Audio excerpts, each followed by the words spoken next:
My name is Janice Rivera, and I'm 31 years old. If you told me a year ago that my engagement would end over faith, I would have laughed. Charles and I were solid, steady, loving, and respectful, the kind of couple people called grounded. But peace, I've learned, can vanish faster than you'd think. Charles Livingston. My fiancé is 29. We met at a charity event 3 years ago. He was the quiet guy volunteering at the drinks table, pouring water for guests, while everyone else was networking. He had this calm, kind presence that drew me in instantly. He liked that I went to church every Sunday, even teased that he'd marry me just to make sure I prayed for both of us. Back then, his laughter made everything feel simple. 8 months ago, he proposed during a weekend trip to Big Sur. There was mist rolling off the cliffs, ocean spray in the air, and he said, "I want a life that feels like this with you." I said yes before he even finished the sentence. So when he started talking about meditation a few months ago, I didn't think much of it. He said he'd been visiting this place called Stillwater Center after work, learning about mindfulness detachment, the Eightfold Path. It sounded healthy, even admirable. "You should come," he told me one night while making tea. "It's not religious, really. It's about clarity, about peace." I smiled. "I'm glad you found something that helps you, Charles." He kissed my forehead. "You'd love it if you gave it a chance." At first, it felt like a harmless hobby. He stopped checking his phone during dinner, started speaking softer, slower. But then slowly the tone shifted. He began calling things unbalanced. The apartment was too heavy, filled with religious clutter. My small crucifix on the wall. The candle I lit when praying for my grandmother. Even the rosary I kept in a velvet pouch on the dresser, her rosary became to him a symbol of outdated energy. I remember the exact dinner when everything changed. We were sitting at the table, spaghetti steaming between us, the quiet hum of the dishwasher in the background. It had been a long day. I was halfway through my meal when he set down his fork and said almost casually, "Janice, I've been thinking. If we're going to build a life together, we should be spiritually aligned. I want us to convert to Buddhism before the wedding." I froze. The clink of my fork hitting the plate sounded louder than it should have. Convert Charles. "I'm Catholic. You know that." He smiled, soft, patient, but condescending. "I know, and I respect that. But Buddhism isn't a religion, it's a philosophy. You can be both." "I already have my faith," I said carefully. "It's not something I wear like a jacket. It's part of who I am." His brow creased, a flicker of frustration. "You're not even willing to try? That's pretty closed-minded for someone who claims to be spiritual." The word closed-minded cut deeper than I expected. "I'm not refusing to learn. I'm just saying I'm not converting. You fell in love with me as I am." He leaned back, crossing his arms, studying me, the way people study something broken they plan to fix. "This is who I really am now, Janice. I need someone who understands that." Something inside me went cold. "So, what are you saying?" He hesitated, as if rehearsing lines. Then, steady as breath. "If you can't grow with me spiritually, maybe we shouldn't be getting married." I stared at him, trying to read if it was a test, a push, not a break. But his eyes were calm, steady, almost detached, like he'd already accepted my answer, whatever it was. "You're seriously threatening to end our engagement because I won't convert," I'm saying. "Maybe we're not compatible," he replied. Tone-level expression, unreadable. "If we can't share a path, how can we share a life?" For a long moment, I just looked at him. The man who once held my hand during storms now felt like a stranger preaching serenity while setting fire to everything we'd built. I pushed my plate away. "That's your spiritual journey, Charles, not mine." He said nothing, just watched me quietly like he was waiting for enlightenment to change my mind. That night we barely spoke. The apartment felt haunted not by ghosts, but by silence that carried the weight of something ending. I didn't know it yet, but that was the last peaceful dinner we would ever share. The next morning, the apartment woke up before I did. It was in the air, tidied edges, a gloss over the surfaces, that faint citrus cleaner smell Charles liked because it smelled like neutral. I padded into the living room, hair twisted on top of my head, and stopped. The crucifix above the bookshelf was missing. The small statue of Mary that my mother gave me when I moved out after college gone. The candle I kept near the window. The one I lit for prayer on difficult days moved to a kitchen drawer beside the aluminum foil as if it were a utensil. Charles recalled. "In here," he answered, voice soft, coming from the bedroom. He was kneeling beside the closet with a stack of flattened cardboard boxes and a label maker. the kind he used when he did those reset days. His face looked newly shaved, untroubled, like he had not touched any sacred thing. "What did you do?" I asked. He looked up, brows lifting, as if I were asking about the weather. I decluttered. The space needed to breathe. I glanced toward the living room again. "You removed my crucifix." "I stored it," Charles corrected gently. "It is not gone, Janice. It is not destroyed. Things do not define faith. We talked about that." "We did not," I said, careful because I could feel the ground slanting. "You told me your preference. I told you mine." He pressed a label onto a box, "Seasonal Decor." "Energetically, this will help both of us. Meditation works better in a neutral environment." My mouth tasted like copper. "Where did you put my grandmother's rosary?" Something in his posture tightened, small, almost invisible. "Safe," he said. "Everything is safe." "Where?" I did not raise my voice. It landed between us like a weight anyway. "In the hall closet," he said, unblinking. "Second shelf." I walked down the hall, heart scratching against my ribs. The closet door stuck a little. When it opened, I saw them 2 boxes, unsmiling and brown, labeled with tidy letters, MISC, religious and old keepsakes. My name was on neither. I lowered the top box to the floor and pulled the lid off. They're wrapped in newspaper like breakable dishes were pieces of my life. The chipped candle holder I loved because the chip looked like a crescent moon, a prayer card from my grandmother's funeral. The crucifix from the wall, one arm of the cross, had a new nick in the wood, white and fresh. I could not stop cataloging the damage, as if details might return me to the moment right before the harm was done. I peeled back more paper. The velvet pouch. I knew its shape instantly. I lifted it like something sleeping and untied the cord. The rosary lay in my palm, familiar and wrong, the silver dull one bead with a tiny scuff across its blue enamel. I remembered how my grandmother's hands moved across these same beads, in hospice thin, brave hands, veins like ink lines. Her voice low, breathy, a river wearing down stone. "You keep praying, Janice. Prayer is a rope. When you fall, hold it." My throat closed. I put the rosary back in the pouch and set it gently on top of the newsprint as if I might hurt it further. "Why would you do this?" I asked when I returned to the bedroom. Charles stood wiping his palms on his joggers as though he had been gardening. "Because we need alignment. Visual reminders matter. We are reconditioning the mind through space. This is not an attack on your beliefs. It is design." "It is erasure," I said. "You are reacting to objects. If your faith is real," he tilted his head so calm it felt like a performance. "It should not require props. There are 100 ways to break a person. Loud is one. Quiet is another." I had never feared quiet until now. "I am putting them back," I said. He sighed, almost patient. "Janice, I wish you would sit and breathe with me for 5 minutes first." "No." The word was small and finished. I lifted the boxes, carried them to the living room, reset what I could. I rehung the crucifix, angling it until it sat where the shadow remembered it. I put Mary on the shelf beside the framed photo of my parents, a familiar trio that steadied me. I set the candle back near the window, and then I stood holding the velvet pouch thumb, circling a bead through the cloth the way my grandmother once did over bone. Charles watched from the doorway, arms folded. "Do you feel better?" he asked after a long minute. I turned. "I feel like I am negotiating for a right I already have inside my own home." "Our home," he corrected. "This is not about rights. It is about harmony." "My God," I said softly, "listen to yourself." He looked hurt then, genuinely. "I am trying to make a place where both of us can thrive. You think I am attacking you? I am trying to free you, Janice." "From what?" "Attachment." My laugh surprised both of us. It sounded like a crack. "Attachment is another word for love if you hold it gently. You do not get to rename what you are breaking." We did not speak much after that. He went to the balcony and meditated for 20 minutes. I made coffee I did not drink.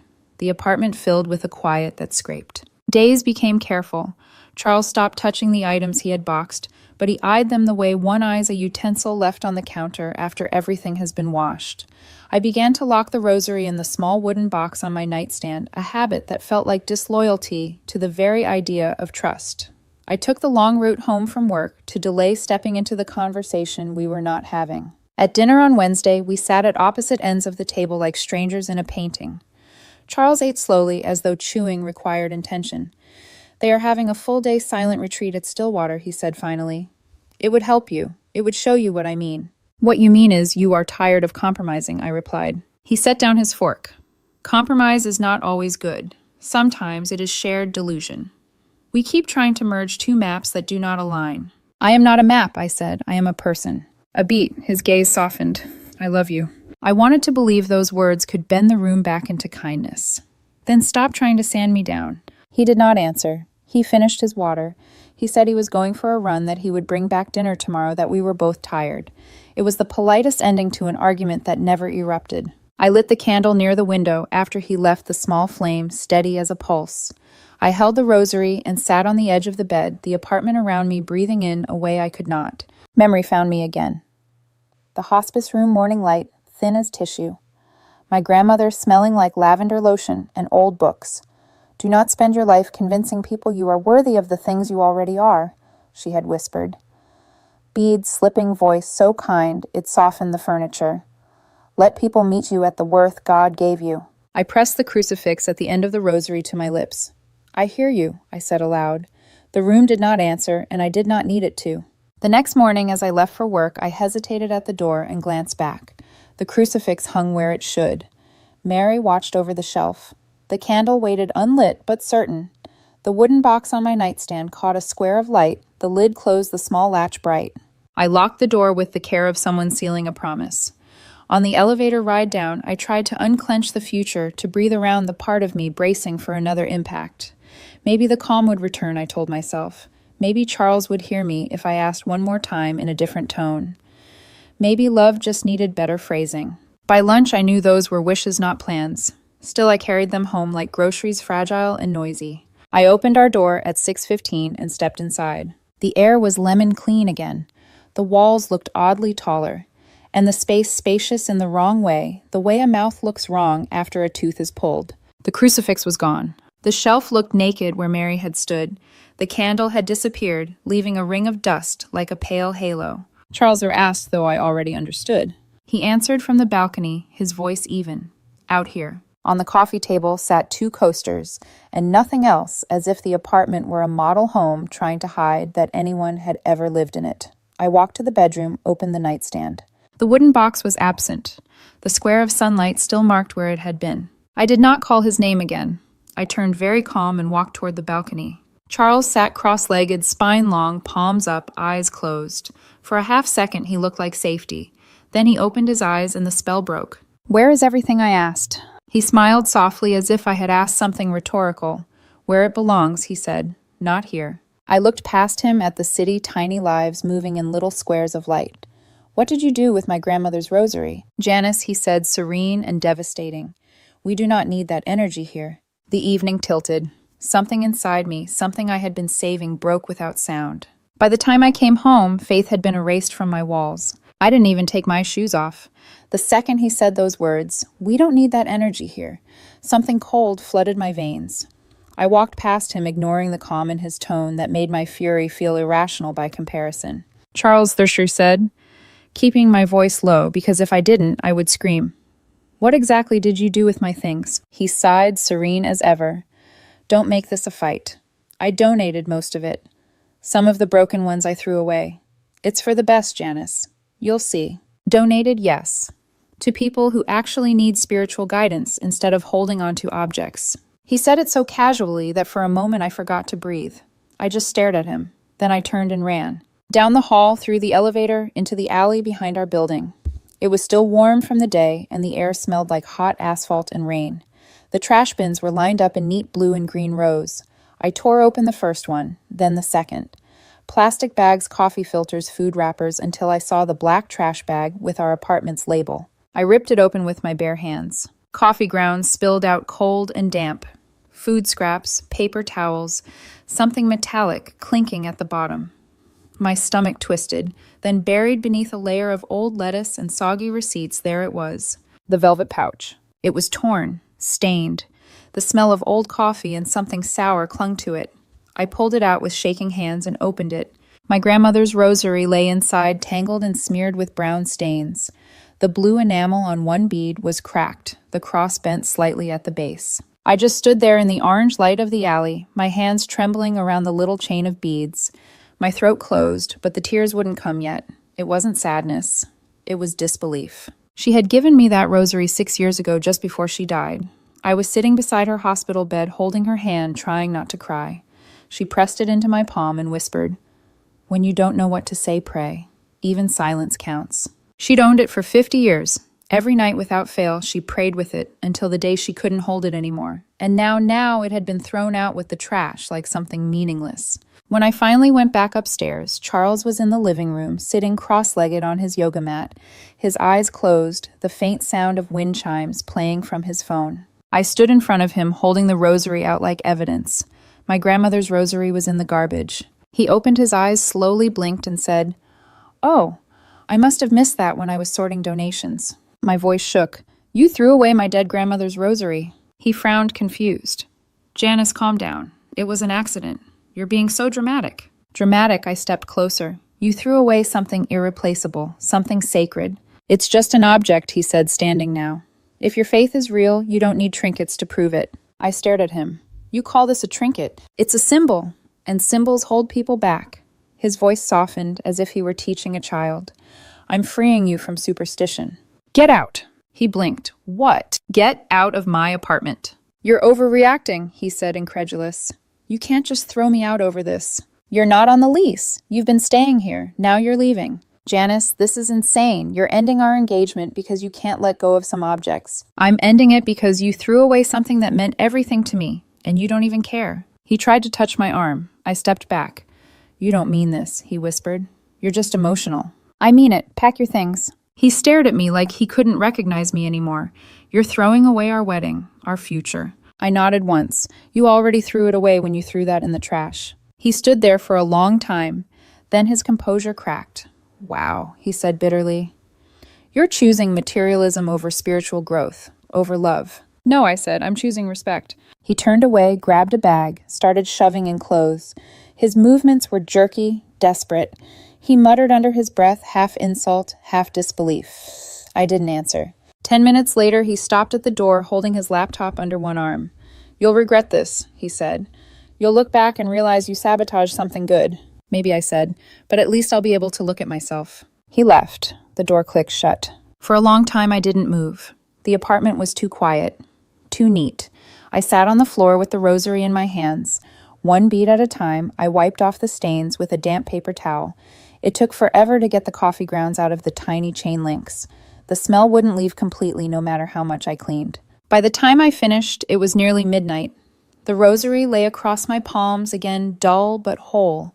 I whispered a prayer I could barely remember the words to. Then finally the tears came. That night I didn't pray for Charles. I prayed for myself to stay strong, to not let him convince me I was wrong for holding on to what was sacred. And when I finally lay in bed, clutching my grandmother's rosary, one thought kept circling in my head like a storm I couldn't outrun. Love that doesn't respect your soul isn't love, it's control wearing the language of care. That night I realized love without respect is just control wearing holy words. The next morning I woke to the sound of my phone buzzing on the nightstand, 3 missed calls, all from Charles. Then 5 new texts. "You're throwing away 3 years over nothing.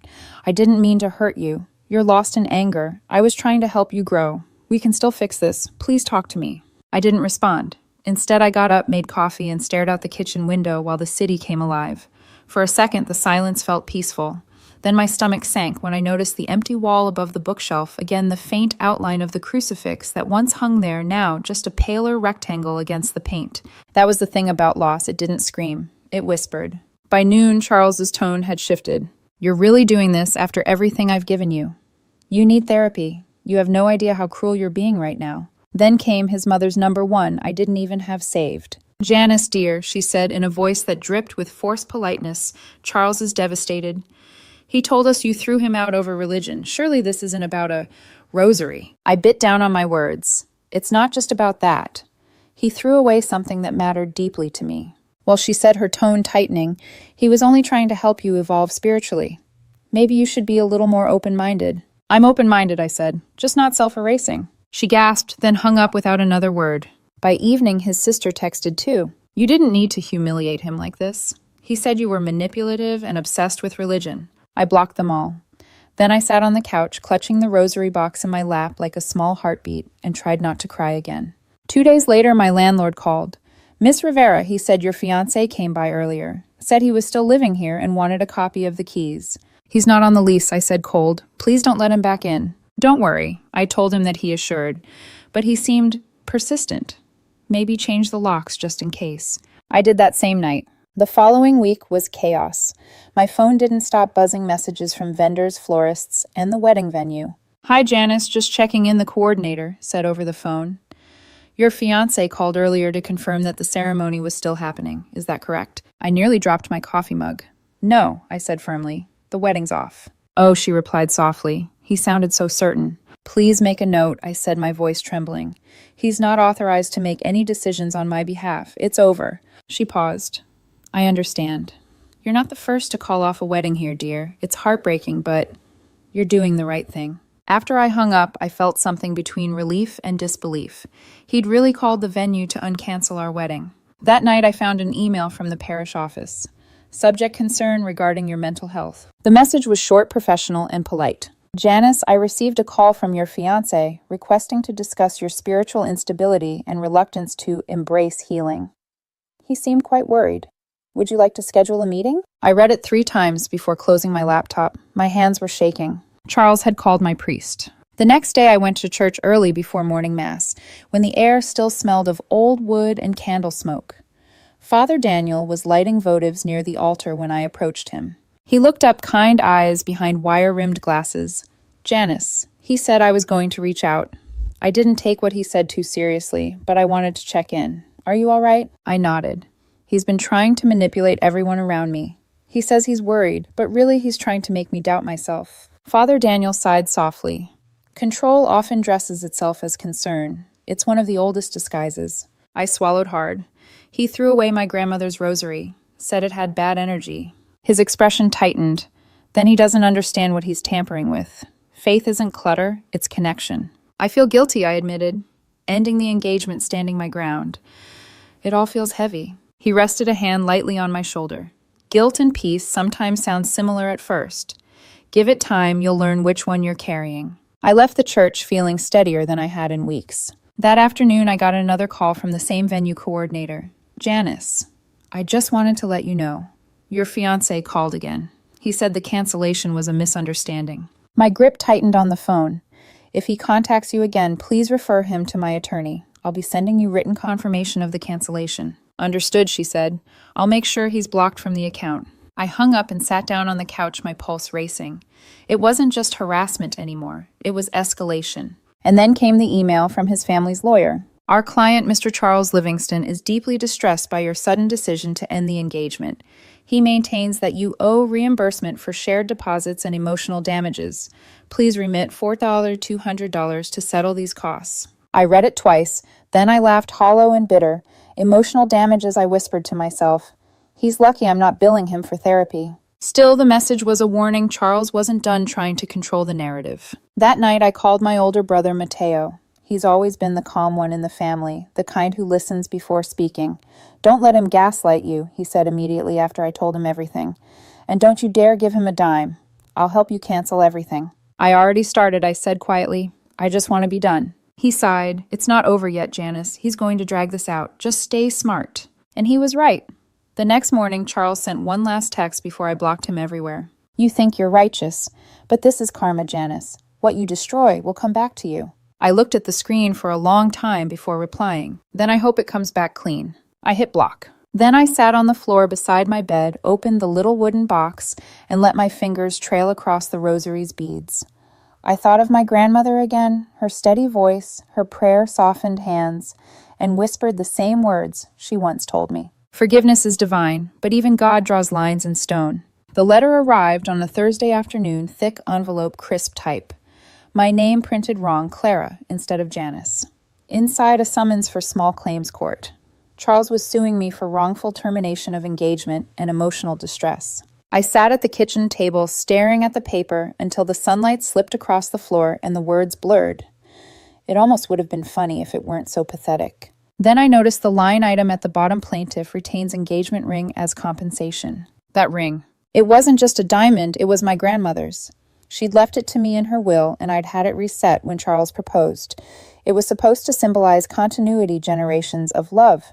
Now it was just another casualty of control. I called Matteo. He let out a low whistle. He's suing you for breaking off an engagement that he destroyed. Apparently, I said. He also kept the ring. Oh no, we're not letting that slide. Mateo's college friend Carla was a lawyer. She looked over the paperwork the next day and laughed. This is nonsense. In our state, engagement rings are conditional gifts. If there's no marriage, it goes back to the giver, so I can get it back. Oh, absolutely, she said. And I'll write up the response for free. Consider it my good deed of the year. The next 6 weeks crawled by like slow poison. I tried to focus on work church, anything that didn't remind me of him. But then, just when things were beginning to quiet down, a knock came at my door. It was the doorman from downstairs, a kind older man named Walter. Miss Rivera, he said gently, your ex-fiancé's here. I didn't let him up like you asked. He's causing a bit of a scene. Is he still down there? I asked. Walter nodded. He's yelling that he has the right to collect his belongings. I grabbed my phone and headed downstairs. Charles was standing in the lobby, face red, voice calm in that frightening way. You can't just lock me out of my own home, he said when he saw me. I lived here. No, I said evenly. You stayed here. Big difference. You're holding my things hostage. 3 boxes of clothes and some toiletries. You can pick them up Saturday. I already told you that in writing. He looked past me at Walter as though expecting backup. When he didn't get it, his tone sharpened. You're unbelievable. Then he turned to the 2 police officers who had apparently followed him in. See, she's refusing to return my property. One of the officers, a woman with tired eyes, looked at me. Ma'am, is there a reason you won't let him retrieve his belongings? I've offered him a scheduled pickup time. He's not on the lease, and he's been harassing me. Here's the text thread. I held up my phone. She scanned it, nodded once, and turned to him. Sir, this is a civil matter. We can't force entry. You'll need to go through the courts. Charles's jaw tightened. You're siding with her. Sir, the other officer said, we're not siding with anyone. But if you keep raising your voice, we'll have to ask you to leave. He glared at me, then stormed out muttering something about karma and hypocrisy. The sound of the glass doors closing behind him was the first clean breath I'd had in weeks. The court date came in mid-November. I arrived early, sitting in the hallway outside the small courtroom with Carla flipping through her notes beside me. Don't worry, she whispered. These cases are fast. Facts over feelings. When Charles walked in, he was wearing the same calm smile that had once charmed me into thinking peace could never be dangerous. His parents followed behind him, his mother in pearls, his father carrying a folder thick with papers. He didn't look at me. When the judge entered, everyone stood. An older woman with silver hair and a gaze sharp enough to cut through pretense. Let's make this simple, she said, settling into her chair. Ms. Rivera, Mr. Livingston, state your claims. Charles's lawyer started first. Your Honor, my client suffered significant emotional distress after Ms. Rivera abruptly ended their engagement without cause. He also seeks to retain the engagement ring as compensation for said distress. The judge nodded, unimpressed. And Ms. Rivera, Carla stood. Your Honor, the engagement ended because Mr. Livingston destroyed my client's property, specifically religious heirlooms belonging to her late grandmother, and then attempted to coerce her into converting religions. Furthermore, the engagement ring in question was an inherited family diamond, not a gift purchased by him. Under state law, the ring must be returned. The judge raised an eyebrow. Mr. Livingston, did you throw away your fiancé's property? Charles shifted. I removed some items for the sake of energy balance. Removed them where? He hesitated. Some were donated. Others may have been misplaced. So you discarded them? The judge clarified flatly. Including, as I understand, a religious rosary from Miss Rivera's deceased grandmother. He hesitated again, then nodded slightly. She's exaggerating. It was an accident. The judge leaned back. I see. Then to his lawyer, do you have proof the engagement ended without cause? Only our client's testimony, the lawyer said stiffly. The judge turned to me. Ms. Rivera, why did you end the engagement? I took a slow breath. Because he threw away my grandmother's rosary and demanded I convert to his new faith. I wasn't leaving love, I was leaving control. A silence settled over the courtroom. Even Charles's parents looked uneasy. The judge exhaled. State law is clear. An engagement ring is a conditional gift. The condition is marriage. No marriage took place. The ring returns to Ms. Rivera. Charles's lawyer began to object, but she cut him off with a raised hand. And let's be honest, she added dryly, discarding a deceased relative's heirloom and then suing for emotional damages isn't the look of a victim. You have 7 days to return the ring, or I'll issue a court order for its appraised value plus costs." She banged her gavel. Case closed. Outside, the wind had picked up. Charles's mother caught up to me on the courthouse steps, her voice sharp. "You didn't have to humiliate him like that." I stopped, met her eyes. "I didn't humiliate him. He did that himself." Her husband glared. "You'll regret this. No one wins when they drag family through court." I smiled faintly. "Then maybe you should have raised a son who respects one." They turned away in silence. 3 days later, the ring arrived in the mail. No note, no return address. Just a padded envelope. I opened it carefully. The ring gleamed dully under the kitchen light. My grandmother's diamond was still there, steady and beautiful, a survivor like her. The next day I took it to a jeweler. "Could you remove the stone and reset it into a pendant?" I asked. He smiled. "For yourself." "For my mother," I said. "A Christmas gift." When I gave it to Mom a month later, she cried the way people do when something broken gets restored, even just a little. "Your grandmother would love this," she whispered, "and she'd be proud of you for standing your ground." And for the first time in a long while, I actually believed her. Peace doesn't always sound like prayer. Sometimes it's the silence after you finally let go. Winter came softly that year, as if the world itself was trying not to disturb me. For weeks after the court ruling, the apartment felt still. No arguments, no tension, no debates about energy. Just quiet. At first, the quiet scared me. It sounded like the echo of everything I'd lost. But slowly it became something else, a kind of peace that didn't demand an apology. I spent the first Sunday after the hearing at church. Father Daniel smiled when he saw me sitting in the third pew again. "Back where you belong," he said after Mass, handing me a candle to light. The flame trembled for a second, then steadied, and so did I. I started volunteering at the parish on weekends, helping with confirmation classes for teenagers. They asked the same questions I used to ask. How do you know God's listening? What if I stop believing for a while? I told them the truth. You don't have to feel faith all the time for it to be real. Sometimes you just have to keep showing up. At night, I'd come home to an apartment that finally looked like mine again. The crucifix above my bed was bigger now, new carved from dark wood. The small statue of Mary stood on the shelf again, flanked by photos of my family. The candle by the window burned low, its light steady and patient. And on my nightstand, the wooden box clean and simple. Inside, my grandmother's rosary lay perfectly coiled, the beads gleaming faintly in the lamplight. I prayed every night, not long prayers, sometimes just a whisper. "Thank you for strength." Charles didn't stop trying right away.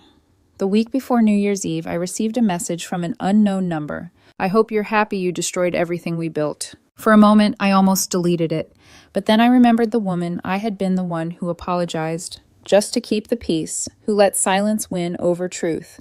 So I typed slowly. "I didn't destroy anything, Charles. You did when you threw my grandmother's rosary in the trash." Then I hit send and blocked the number. The next morning, I woke up feeling lighter, like something had finally unclenched inside me. My mom wore her new pendant every day after Christmas. The first time I saw her with it, she was standing in my kitchen stirring soup on the stove. The diamond caught the afternoon light, throwing tiny patterns across the wall. "She'd love this," Mom said softly. "Your grandmother. You did right by her." "I just tried to hold on to what she taught me," I said. "And what's that?" "That faith doesn't mean letting people walk over you. It means knowing when to stand your ground and when to forgive." She smiled. "Then you finally learned what took me 40 years to understand." Weeks passed. I started sleeping better, cooking again, even laughing again. Mateo teased me one night when we were having dinner together. "You know, he said for someone who went through a spiritual war, you seem annoyingly calm." I laughed. "Guess I've got good armor now." He nodded at the rosary box on the table, or maybe good guidance. I looked at the beads glinting faintly through the open lid. "Both," I said. I don't think much about Charles anymore. Sometimes I wonder if he ever understood the difference between peace and control. Maybe he's still meditating somewhere, convincing himself serenity means never saying sorry. But me, I've learned serenity means something different. It's the moment you stop needing closure because you've already built it inside yourself. My therapist once told me, forgiveness isn't a door you walk through. It's a window that takes time to open. I think I've finally unlatched mine. It's strange, the world looks almost the same, but I don't. My apartment hums with small, ordinary sounds, the kettle whistling, the distant city noise, the beads clicking softly between my fingers as I pray. I think of my grandmother, sometimes, her tired smile, her whisper. Keep praying, even in silence. And now when I look at the rosary resting in its wooden box, I don't see grief anymore. I see endurance, continuity, love that survived disrespect and came out cleaner. Some things you don't rebuild, you honor them, you protect them.